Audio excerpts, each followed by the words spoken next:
আসসালামু আলাইকুম। সংবাদে আপনাদের সবাইকে স্বাগত জানাচ্ছি। আমি ফিরোজ তোহা। শুরুতেই আরবে কেবলস সংবাদ শিরোনাম।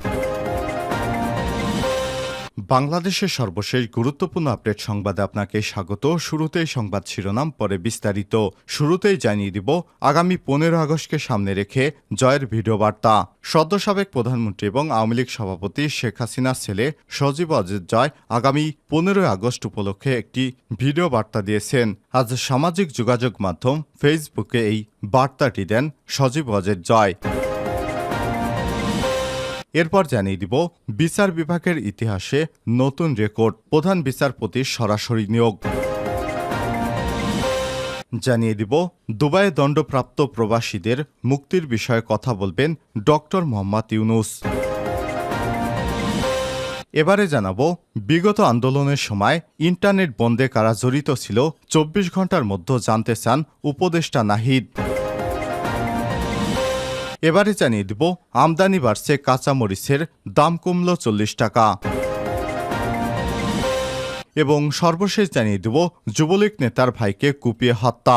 শেরপুরে নকলায় যুবলীগ নেতার ভাই পল্লী চিকিৎসক শফিকুল ইসলাম শফিককে কুপিয়ে হত্যা করেছে দুর্বৃত্তরা। গত রাতে 1টার দিকে উপজেলার টালকি ইউনিয়নের সাইলামপুর পূর্বপাড়া এলাকায় এই দুর্ঘটনা ঘটে। প্রিয় দর্শক, এতক্ষণ শুনছিলেন সংবাদ শিরোনাম, এবারে বিস্তারিত। তবে তার আগে বন্ধুরা, অনুরোধ থাকবে সংবাদটিতে একটি লাইক দিন। আর বন্ধুরা, এই চ্যানেলে আপনি নতুন হয়ে থাকলে সংবাদটি দেখতে দেখতে চ্যানেলটি সাবস্ক্রাইব করে রাখুন। কমেন্ট করে আপনার মূল্যবান মতামত আমাদের জানিয়ে দিন আপনি বিশ্বের কোন দেশ থেকে আমাদের সংবাদটি দেখছেন এবং শুনছেন। এবারে বিস্তারিত। 15 আগস্টকে সামনে রেখে জয়ের ভিডিও বার্তা।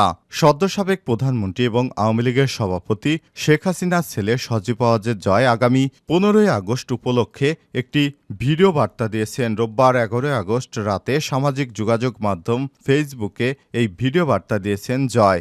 ভিডিও বার্তায় জয় বলেছেন, আপনারা জানেন, আপনারা নিজের চোখে দেখেছেন, জাতির পিতা বঙ্গবন্ধুর ঐতিহাসিক 32 নম্বর বাসা পুড়িয়ে ফেলা হয়েছে।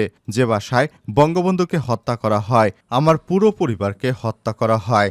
যে বাসায় 75-এর খুনিরাও ধ্বংস করার সাহস পায়নি, সেই বাসা পুড়িয়ে দেওয়া হয়েছে। যে বাসায় এতদিন ওনার অর্থাৎ বঙ্গবন্ধুর মিউজিয়াম ছিল, সেই বাসাকে তারা পুড়িয়ে ফেলেছে। এ সময় তিনি বলেন, বঙ্গবন্ধু একটি দলীয় বিষয় নয়, বঙ্গবন্ধু হচ্ছেন জাতির পিতা।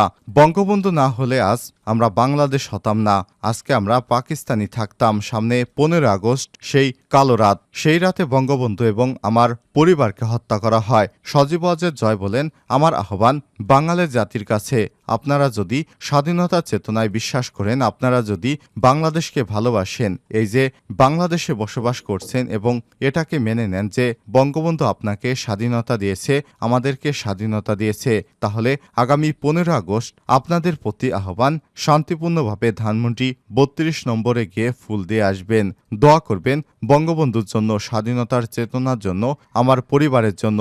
এই হলো আপনাদের প্রতি আমার আহ্বান। বিচার বিভাগের ইতিহাসে নতুন রেকর্ড, প্রধান বিচারপতি সরাসরি নিয়োগ। বাংলাদেশের বিচার বিভাগের ইতিহাসে নতুন রেকর্ড তৈরি হয়েছে। এই প্রথম হাইকোর্ট বিভাগের একজন বিচারপতিকে সরাসরি প্রধান বিচারপতি হিসেবে নিয়োগ দিয়েছে রাষ্ট্রপতি। সংবিধানের বিধান অনুযায়ী এই নিয়োগ দেওয়ার পর বিষয়টি নিয়ে আলোচনা চলছে আইনঙ্গন সহ সারা দেশে। এছাড়াও প্রধান বিচারপতি সহ একযোগে আপিল বিভাগ থেকে 6 বিচারপতির পদত্যাগের ঘটনাও এর আগে কখনোই ঘটেনি। আইনজীবীরা বলছেন, দেশ স্বাধীন হওয়ার পর বিচার বিভাগে আর এমন ঘটনা দেখা যায়নি। এর পেছনে বিগত 16 বছরের শেখ হাসিনা শাসন আমলে বিচার বিভাগকে চরম দলীয়করণ করাকে দায়ী করছেন তারা বলছেন, মেধা এবং যোগ্যতার বিবেচনায় নিয়োগ না দিয়ে রাজনৈতিক বিবেচনায় বিচারপতি নিয়োগ দেওয়া হয়েছিল। ফলে বিচার কাজে তার প্রভাব পড়েছে। ধীরে ধীরে তাদের উপর আস্থা হারিয়েছে দেশের জনগণ। অনাস্থার কারণে ক্ষোভের মুখে একযোগে প্রধান বিচারপতি সহ সর্বোচ্চ আদালতের 6 জন বিচারপতিকে পদত্যাগ করতে হয়েছে। আইনজীবীরা বিচার বিভাগকে সবসময় দলীয়করণের ঊর্ধ্বে রাখার আহ্বান জানিয়েছেন। জানতে চাওয়া হলে সুপ্রিম কোর্ট আইনজীবী সমিতির সাবেক সভাপতি অ্যাডভোকেট জয়নুল আবেদিন বলেছেন, শেখ হাসিনা সরকার বিচার বিভাগকে নিজ দলের সঙ্গে অঙ্গ সংগঠনের মতো বানিয়ে ফেলেছে। বিচার কাজে তার প্রভাব পড়েছে। বাংলাদেশের জনগণ সঠিক বিচার পায়নি, বিভাগের দলীয়করণ চায় না। এ কারণে ছাত্র আন্দোলনের মুখে সবাইকে পদত্যাগ করতে বাধ্য করা হয়েছে। এমন পদত্যাগ বিচার বিভাগের ইতিহাসে এর আগে কখনোই ঘটেনি। সাবেক অতিরিক্ত অ্যাটর্নি জেনারেল এবং সুপ্রিম কোর্টের জ্যেষ্ঠ আইনজীবী MK রহমান বলেছেন, হাইকোর্ট থেকে প্রধান বিচারপতি সরাসরি নিয়োগে আইনে কোনো বাধা নেই। তবে আমার জানা মতে বাংলাদেশের ইতিহাসে আর এমনটি ঘটেনি। এ সময় তিনি বলেছেন, ছাত্র আন্দোলনের মুখে প্রধান বিচারপতি সহ 6 জন পদত্যাগ করেছেন। আন্দোলনকারীরা মনে করছেন এসব বিচারপতি আগে সরকারকে সহযোগিতা করছেন। রাজনৈতিক কোনো ইস্যু এলে তারা সরকারের পক্ষে থেকেছেন। তারা রাজনৈতিকভাবে প্রভাব বিস্তার করেছেন, স্বাধীনভাবে রায় দিতে পারেননি। এ কারণে আন্দোলনকারীরা তাদের পদত্যাগের দাবি তোলেন। এ সময় তিনি আরও বলেন, সরকার এর কারণেই বিচার বিভাগের আজকের এই দুর্দশা। গত 14 বছরে যেসব বিচারপতি নিয়োগ হয়েছে তারা বেশিরভাগই মেধা এবং যোগ্যতার ভিত্তিতে নিয়োগ পায়নি। তারা শেখ হাসিনার চাটুকার যারা ছিল তাদেরকেই বিচারপতি হিসেবে নিয়োগ দেওয়া হয়েছিল। এ কারণে এদেরকে এখন সরিয়ে দেওয়া হলো। সাধারণ মানুষের আস্থা আইনজীবীদের প্রতি ছিল না। এ কারণে আইনজীবীদেরকে এত রদবদল করা হয়েছে। দণ্ডপ্রাপ্ত প্রবাসীদের মুক্তির বিষয়ে কথা বলবেন ডক্টর মোহাম্মদ ইউনূস। কোটা সংস্কার আন্দোলনকে ঘিরে হত্যাকাণ্ড এবং সংগঠিত হওয়া ঘটনা ঘটায় আরব আমিরাতে প্রবাসী বাংলাদেশিরা বিক্ষোভ করেছিলেন। এ অবস্থায় তাদের অনেককে শাস্তির মুখে পড়তে হয়েছে। সেই সব প্রবাসীদের মুক্তির বিষয়ে সে দেশের ঊর্ধ্বতন কর্মকর্তাদের সঙ্গে অন্তর্বর্তীকালীন সরকারের প্রধান উপদেষ্টা ডক্টর মোহাম্মদ ইউনূস কথা বলবেন বলে জানিয়েছেন পররাষ্ট্র উপদেষ্টা মোহাম্মদ তৌহিদ হোসেন। রোববার বিকেলে পররাষ্ট্র মন্ত্রণালয়ের অডিটোরিয়ামে সাংবাদিকদের ব্রিফিংকালে তিনি এই কথা বলেন। মতবিনিময়ের শুরুতে ছাত্র জনতার আন্দোলন নিহতদের স্মরণে 1 মিনিট নীরবতা পালন করা হয়। এ সময় তিনি বলেন, বৈষম্যবিরোধী ছাত্র আন্দোলনের সমর্থনে বেশ কয়েকটি দেশে বিক্ষোভ হয়েছে।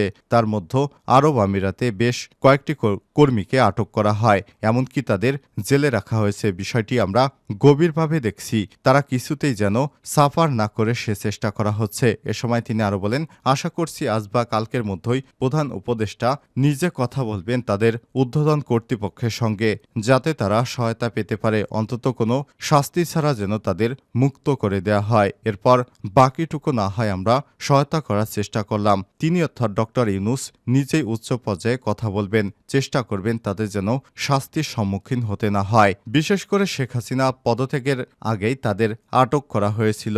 দুবার সরকার একরকম স্বৈরাচারী, সে কিন্তু শেখ হাসিনার মতো দুবাইয়ের মানুষকে এভাবে আটকে রেখেছে। তার দেশে কোনো সভা মিছিল মিটিং কোনো কিছুই করতে দেয়া হয় না। এর মধ্যে বাঙালিরা যখন শেখ হাসিনার পদত্যাগের দাবিতে বিভিন্ন দেশে স্লোগান দিছিল, শুধুমাত্র দুবাইতেই আটক করা হয়েছে বাংলাদেশিদের। ইউরোপের কোনো কান্ট্রিতে এমন কোনো ঘটনা ঘটেনি। ইন্টারনেট বন্ধে কারা জড়িত 24 ঘন্টার মধ্যে জানতে চান উপদেষ্টা নাহিদ। কোটা সংস্কার আন্দোলনের সময় দেশজুড়ে ইন্টারনেট বন্ধ করে দেওয়ার সঙ্গে কারা জড়িত তা নিয়ে জানতে চান ডাক, টেলিযোগাযোগ এবং তথ্য প্রযুক্তি মন্ত্রণালয়ের উপদেষ্টা নাহিদ ইসলাম। এজন্য 24 ঘন্টা সময় বেঁধে দিয়েছেন তিনি। এ সময়ের মধ্যে তার কাছে প্রতিবেদন জমা দিতে ডাক ও টেলিযোগাযোগ মন্ত্রণালয়ের সচিব মুশফিকুর রহমানকে নির্দেশ দেন।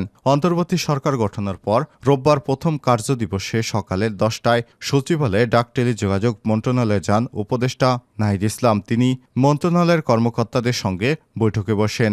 বৈঠকে উঠে আসে কোটা সংস্কার আন্দোলনের সময় ইন্টারনেট বন্ধের বিষয়টি। এ সময় তিনি বলেন, ইন্টারনেট বন্ধ করা মানবাধিকারের লঙ্ঘন। আন্দোলনের সময় মানবাধিকার ক্ষুণ্ণ হয়েছে। কোটা সংস্কার আন্দোলনের সময় গত 17 জুলাই রাত থেকে মোবাইলে ইন্টারনেট এবং 18 জুলাই রাতে ব্রডব্যান্ড ইন্টারনেট বন্ধ করে দেয় শেখ হাসিনা সরকার। 5 দিনের মাথায় 23 জুলাই ব্রডব্যান্ড ইন্টারনেট সংযোগ সীমিত পরিসরে চালু করা হয় এবং 10 দিন পর 28 জুলাই মোবাইল ইন্টারনেট চালু করা হয়। আমদানি বাড়ছে, কাঁচামরিচের দাম কমল 40 টাকা।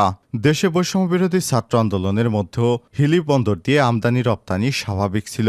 বর্তমানে দেশের পরিস্থিতি কিছুটা স্বাভাবিক হয় দিনাজপুর হিলি স্থলবন্দর দিয়ে বাড়ছে সব ধরনের পণ্য আমদানি। কাঁচামরিচ আমদানিকারকেরা বলছেন, দেশের বাজারে কাঁচামরিচের দাম স্বাভাবিক রাখতে আমদানি বাড়িয়ে দিয়েছেন তারা। গত শনিবার হিলি স্থলবন্দর দিয়ে একদিনে ভারতীয় 22 ট্রাকে 206 মেট্রিক টন কাঁচামরিচ আমদানি করা হয়। আমদানি বাড়ায় খুচরা বাজারে কেজিতে দাম কমেছে 40 টাকা। এক সপ্তাহ আগে কাঁচামরিচের দাম 200 টাকা ছিল বাজার ঘুরে, এটি দেখা গিয়েছে এখন প্রতি কেজি কাঁচামরিচ 160 টাকায় বিক্রি করা হচ্ছে।